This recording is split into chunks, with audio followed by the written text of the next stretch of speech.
that source of light energy. Yeah. Alright, so the first thing, so turn around, if you're turned around, turn back from me. The first thing I'd like to do is identify what degraded energies we thought were applicable here. Yeah, so Miles, what's one of yours? Just said, like, light energy to like light up the buttons on the front and to... Light energy to light up, what do you mean, like, is there a digital display screen or something? Well, like, they throw like lights on the inside. I meant like You mean like that it glows kind of red inside? Yeah. Okay, fine.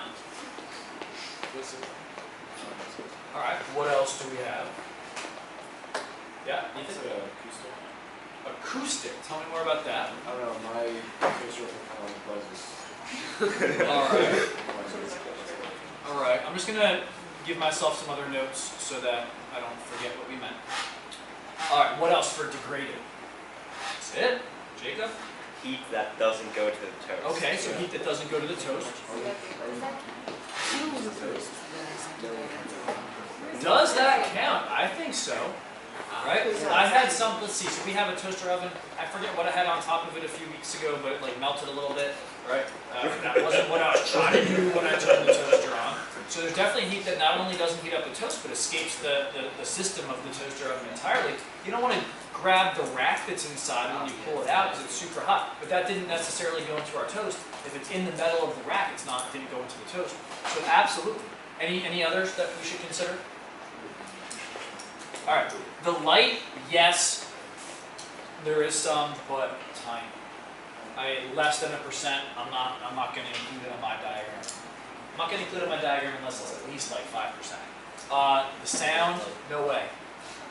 Not 1%, right? No. So I don't think I'm going to have either of those on there. So my Sankey diagram, right, will have what is the input form of energy?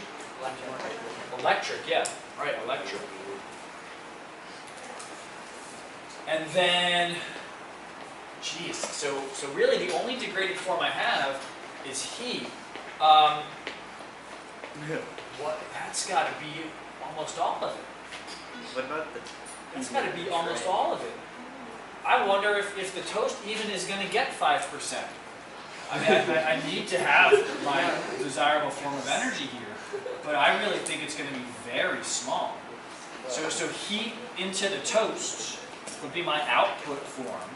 And there's chemical changes that go on to toast the toast. But almost all of it is going to be veered off into heat, internal to the toaster. Maybe if I feel bad about only having one degraded energy, maybe I'll have a separate degraded energy for heat that left the toaster entirely. But I don't know, I'm thinking something like that. I mean, that's pretty sloppy. I probably want to neaten it up a little bit and be a little more careful about how wide that is. But something like that. Yeah, Jake. What about additional heat introduced to the toast after it becomes toast? What? When does it be? Don't start this. Don't start this. All right. I'm just going to defer to Miles and Isaac Don't start this. and move on. Yeah, so let's handle other issues we have about Sankey diagrams. But remember, we're going to be revisiting these like at least every other class for the next few weeks. Can we harness heat energy? What does that mean, harness heat energy? Like, can you turn heat energy into different forms of energy that Sure. can be turned into useful energy? I still didn't hear what you said at the end. Can you turn heat into what? Like, can we use that wasted heat energy and turn it into Oh. useful energy? Yeah, I suppose. I'm not sure how we would. So what could we do? If I'm going to be making some hot tea anyway, I suppose I could put a mug of water into the toaster oven.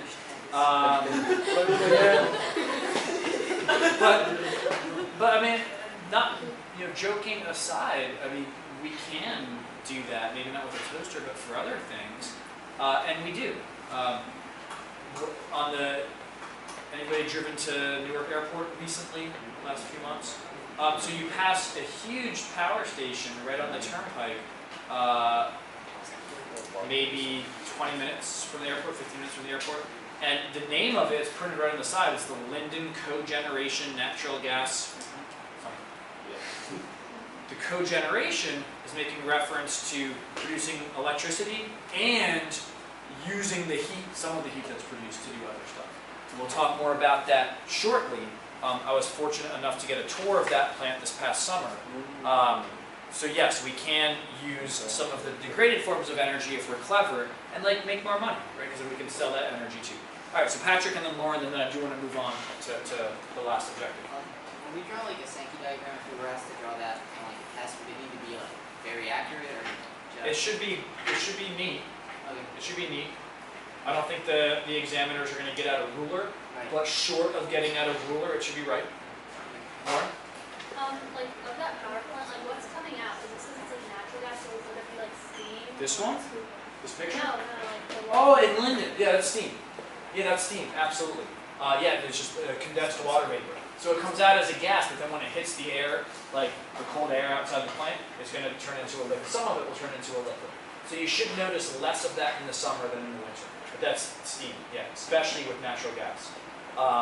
With coal in New Jersey, it should be steam also, but probably anywhere in the U.S. with coal, it should be steam.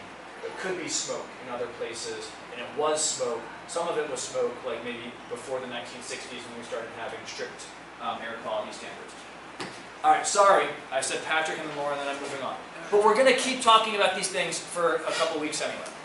All right, so the last thing we want to talk about today, before we get into design lab territory, which we might not, is some of the major mechanisms that show up in almost all of our power plants. So I'm going to go a little bit speedy here.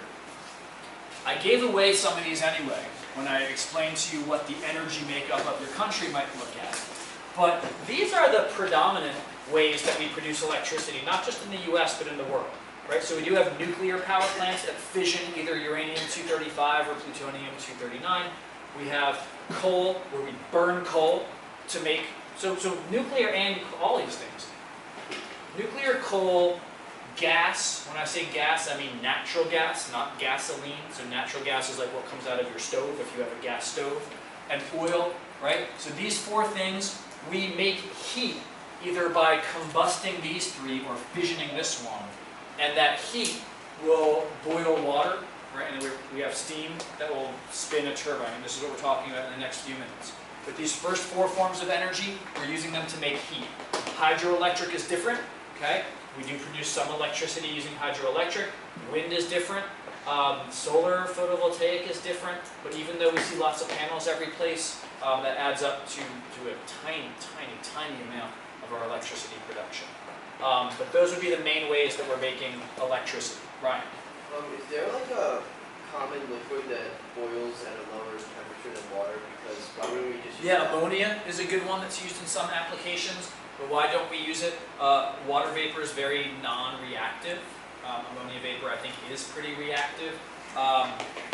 So, yeah, from an efficiency viewpoint, there are other things we could use. But ammonia is the one that comes to mind that actually is used in some applications like geothermal electricity production. I believe in some forms ammonia is used for that. You can actually produce electricity by using a temperature difference between like ocean water at the top of the ocean and colder ocean water down at the bottom. You can use ammonia for that as well. All right, so in all of these examples, right, our heat ones and our non-heat ones, we are somehow getting kinetic energy to spin what we call a turbine, right? So let me flash to an animation of the simplest way to do that. So who's this? So this is called, the technical name is a wind turbine. So the wind turbine is essentially like fan blades that get pushed on by air that rushes past, and that is the turbine, right? This whole spinning thing is the turbine. Now the way that we can make electricity off of this, I wish I could turn these labels off.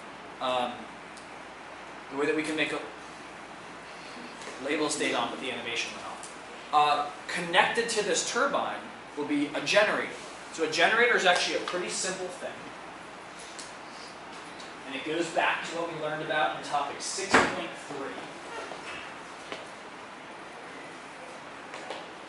Which is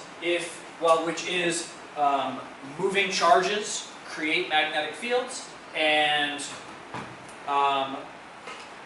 moving magnetic fields can make moving charges. So a generator is something that moves a magnetic field relative to a wire to make charges go through that wire. All right, so who's going to make this light bulb light up? You know, We got like four volunteers, that's it. All right, Jordan. So Others of you can do it after class if you want. All right, so we have something that actually looks like an old antique pencil sharpener, and then there's a light bulb here. So Jordan is going to spin this arm of the generator. You're going to have to do it fairly fast, and then hopefully we'll see light come off. And you just hold this with your other hand so it stays stable. You got to do it pretty fast. Okay, that's good. I mean, we definitely saw it light up, right? Doesn't get super bright, but yeah, very good. Good job. I do have some other ones too that I did not get out yet. Maybe we'll save them for next. Yeah. I actually have some better ones where we can slightly see inside the generator. But again, all that happened here is inside this thing we have coils of wire, right, like a solenoid, and then we have magnets, and we move one relative to the other to induce a current to flow in the wires. And if we hook something up to that in a circuit, then we can get the current to flow not only through the wires inside here, but also through the external wires. All right. So in all of these forms of energy production, we are doing something to spin a turbine, and then the turbine is just going to be connected to the generator, which will produce our electricity. All right, follow-up questions about this before we look at a couple of other parts? All right.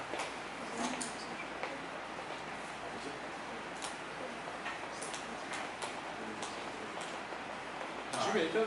Did I make? No, we bought this. In fact, I think Dr. O ordered this one a couple years ago. But we have some other ones we can get out and play with next class. So our last objective was to outline some of the mechanisms that commercial power uses. So the turbine is one of those mechanisms, and again, we're utilizing generators, right? We're utilizing this link between magnetic fields and currents. All of our forms of electricity production do that with the exception of our solar photovoltaic. So we're going to find a turbine in almost everything that we look at for the next few weeks. Right?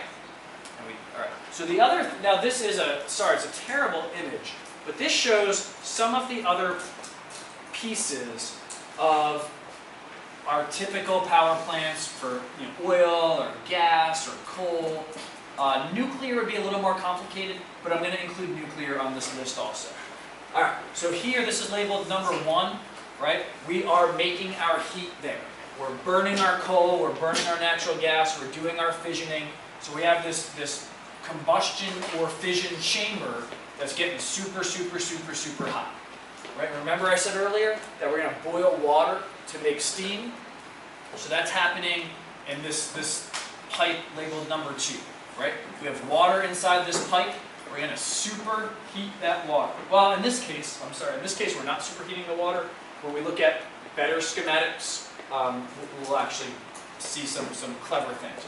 But in this one, all we're doing is making steam, which will spin past this turbine, spin the turbine, right? That's number 3. The generator is connected to the turbine, so as the turbine spins, the generator spins also. Boom, that's number 4. And then we might need to change the potential difference of the electricity that's produced, but we don't have to. We could send that electricity right out to be used. So that's number 5. We have a transmission line to get the electricity out of the power plant to wherever the heck it's needed. So that's, the simple model of what our electricity power plants do. We are going to look at in more detail, in particular at nuclear plants, but we'll look in more detail at our fossil fuel burning plants also. Other questions right now about that? Okay, we have 12 minutes. That's just barely enough. So we're going to do another design lab, like starting now. I'm not going to have you commit yourself to the independent and dependent variable right now. However, this needs to be your design that you come up with, right? So you shouldn't find something online that you're going to do. You shouldn't just copy off the person next to you. This should be your design. Yeah, of course, you can do some research to find out, do some research to get some introductory information about your independent and dependent variable, right? Is there a simple known relation? If there's a simple known relationship, we probably shouldn't do it. I didn't say that last time, but to analyze like the slope of our ramp and to see how that affects the time it takes to get to the bottom, yeah, maybe that's not. Yeah, that's a little too simple, right? So maybe let's try not to do super simple things. But anyway, let me give you your prompt. I want to give you your old design lab back also, and then I do want you brainstorming and writing down in your notes ideas for independent and dependent variable and beginnings of ideas for your control variables. But I really don't want you talking to each other as you do this, all right? So you are going to need to design an experiment that will analyze the migration of food coloring in a liquid. So what I kind of envision is I have like droppers of food coloring, right? You'll somehow get some food coloring into a liquid of your choosing and analyze some aspect of how that food coloring moves, all right? So that's your prompt. Let me give you your folders back and think about what and when I want you to turn stuff in for this.